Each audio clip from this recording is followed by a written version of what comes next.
Oke, kalau Prof. Komar melihatnya ini apakah isu ini ya akademis atau politis lebih kentalnya? Ini bagian marketing UGM harus berpikir kreatif. Isu yang kontroversial jangan menjatuhkan UGM, tapi harus membuat UGM malah naik gitu. Karena dua-duanya orang UGM gitu.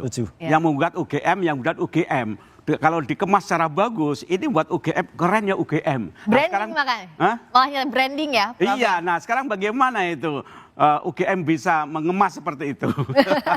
Benar. Kalau Mas Ilham lihatnya ini apa sih ujungnya? Apakah ini masalah apa? Masalah politis kah kalau dari sisinya Mas Ilham? Ya, saya tentu dari perspektif penyelenggara pemilu ya. Seharusnya ini muncul ketika pemilihan presiden sebelum pemilihan presiden berlangsung Bukan di sekarang. 2014, 2019. Bukan sekarang. Sekarang saya ngelihatnya bahwa mungkin betul kata Prof. Komar gitu. Ada apa? Politik timennya itu memang lagi wahnya sekarang gitu kan. Nah, saya kurang ngerti, tetapi memang saya kira ini perlu untuk kemudian tunjukkan kepada masyarakat bahwa persoalan-persoalan konflik quote and quote seperti ini ya kita biarkan di ranah hukum sebagai negara hukum dan dibuat secara sesemut mungkin. Tadi Pak Suryo udah mengatakan kepada Yakob bahwa ini adalah diskusi yang baik. Nah, saya kira ini mengajarkan kepada publik bagaimana cara kita menyelesaikan persoalan secara hukum. Oke, tapi sebenarnya ini nggak bisa dibilang juga as simple as that sih Mas Roy. Ini kalau misalnya terbukti tidak asli, kan itu akan bermasalah dengan legitimasinya Pak Jokowi. Makanya Pak Jokowi tidak menganggap ini sebagai hal yang ringan. Oh iya, tapi itu kan konsekuensi hukum ya. Saya sengaja tidak mau sampai ke sana. Gitu. Artinya saya bicara ilmiah saja. Kalau A bilang A, kalau B bilang B. Gitu. Jadi kalau soal hukum terus sampai ada, nanti peraturannya semua dibatalkan. Menurut saya tidak sampai sejauh itulah. Oke, tapi kalau ada yang menganggap, ini nggak ada apa-apanya. Ada tuh anggota DPR siapalah gitu. Yang kemudian bilang, kalau memang terbukti palsu gimana? Mau apa? Tuh pikirannya picik banget itu. Oke, tapi kalau bicara soal ini, apa sih sebenarnya apakah Mas Roy siap? Karena kan kalau salah satu terlapornya misalnya Mas Roy di situ belum mau dibuka juga kan sama Mas Yakub, nanti akan diumumkan polisi. Tapi kalaupun iya, artinya kan konsekuensi hukumnya ada, sanksi, ada penjara juga loh kalau terbukti. Gak apa-apa. Galileo Galilei itu akhirnya sampai dihukum, kemudian Kopernikus itu dihukum karena mempertahankan bahwa bumi itu bulat, yang waktu itu dipercaya bumi itu lurus. Jadi clear aja kalau saya katakan memang software bisa salah, peneliti bisa salah, tapi kami tidak boleh bohong. Tapi ini bukan motif politis. Oh sama sekali enggak, aku udah enggak di politik lagi Mbak. 15 tahun udah cukup, 5 tahun saya udah enggak di politik. Ini bukan residu politik juga kan? Oh enggak ada apa-apanya. Lihat foto-foto saya juga dulu sama Pak Jokowi juga banyak. Masih ada disimpan? Masih ada, enggak ada soal SMK, soal itu kan sebuah sejarah. Nah kalau Mas Yakub lihat ini ada motif politik nggak, residu politik atau nggak sih? Mungkin saya tidak bisa berkomentar ke arah sana ya. Tapi Pak Jokowi menyikapinya seperti apa? Yang saya sebenarnya ingin sedikit komentari itu, yang menurut saya itu ini jelas tidak ilmiah. Kenapa? Karena seorang ilmuwan tentunya ketika menganalisis suatu dokumen tidak bisa mengatakan ini asli atau palsu. Itu adalah hak pengadilan nanti yang menentukan ini asli atau palsu. Seorang ilmuwan tentunya bisa menggunakan analisa pendekatan dan lain-lain untuk mengatakan ini identik atau tidak identik. Masalah palsu atau asli itu nanti wewenang pengadilan. Makanya itu kenapa kalau ada seorang yang menganggap dirinya ahli mengatakan ini adalah dokumen asli atau palsu, itu sangat disayangkan. Karena kan keterangan ahli ini Mbak, di 184 KUHP juga pasalnya, itu keterangan ahli hanya salah satu alat bukti.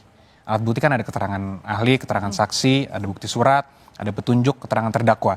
Nah, jadi keterangan ahli itu pun ketika nanti di persidangan, itu hanya sebagai pendukung, salah satu alat bukti saja. Jadi kalau ada seorang ahli yang bilang, itu pasti palsu, itu fix. Ya itu bagaimana kita menyikapinya? Ini mungkin saya tanya sedikit sama Mas Roy. Karena ini dua spesies yang berbeda Mas. Dihukum begitu, tapi di ranah akademik, hukum pun kadang-kadang nggak diperlukan. Coba saya tanya Mas Roy sedikit. Mas Roy kan sering menjadi ahli juga di persidangan tentunya.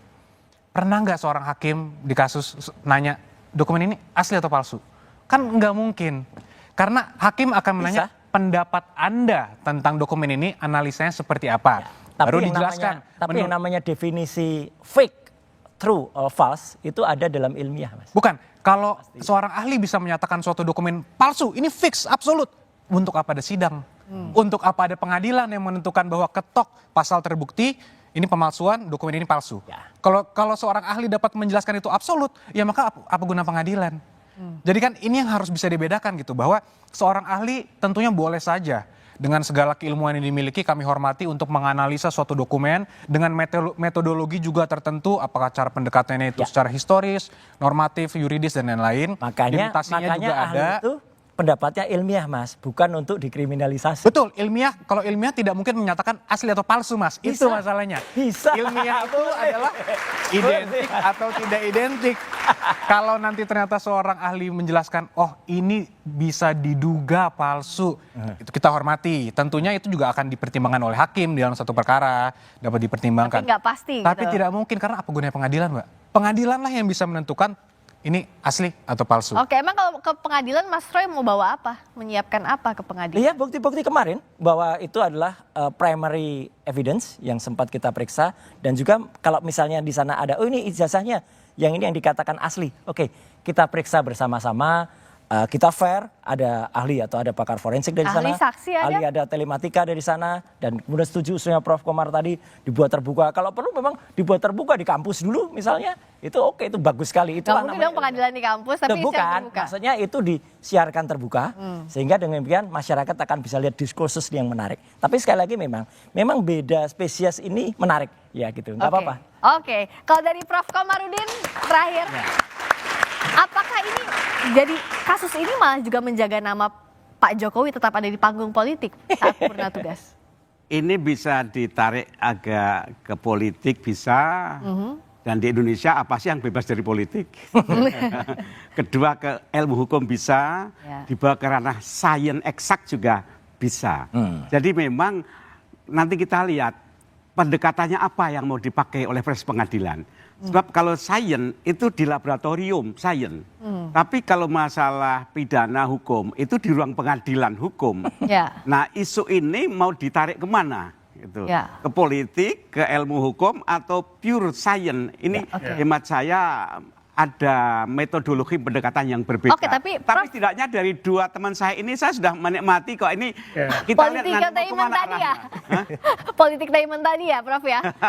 Tapi sebenarnya kalau Prof lihat konsekuensinya akan lebih berat di mana? Pelapor atau terlapor? Karena ini kan bawa ke ranah hukum. Bagi saya prosesnya, metodenya, niatnya yang benar transparan sehingga keputusan itu nanti rakyat bisa menerima, bahwa tidak bulat semua orang menerima pasti ada, tapi selesai masalah ini gitu. Sebab kalau tidak selesai, aduh betapa bodohnya sih, boro-boro mengejar koruptor gitu. Kalau hanya membuktikan ijazah asli dan tidak aja tidak bisa, itu kan faktual. Oke. Gimana? Gitu. Jadi di sini pertaruhan juga hukum, bisakah jadi panglima, bisakah menuntaskan kasus ini salah satunya, tapi masing-masing pihak itu dong pasti akan siap ya apapun siap, kita konsekuensinya lakukan. ya. Pasti. Sudah pasti. Jadi dibawa ke ranah hukum. Terima kasih atas waktunya. Mas Ilham terima kasih, Mas Yakub terima kasih, Mas Roy terima kasih, Prof. Komar terima kasih. Demikian Dua Arah malam ini, saya Friska Clarissa pamit undur diri. Sampai jumpa. Selamat malam. Jangan kemana-mana.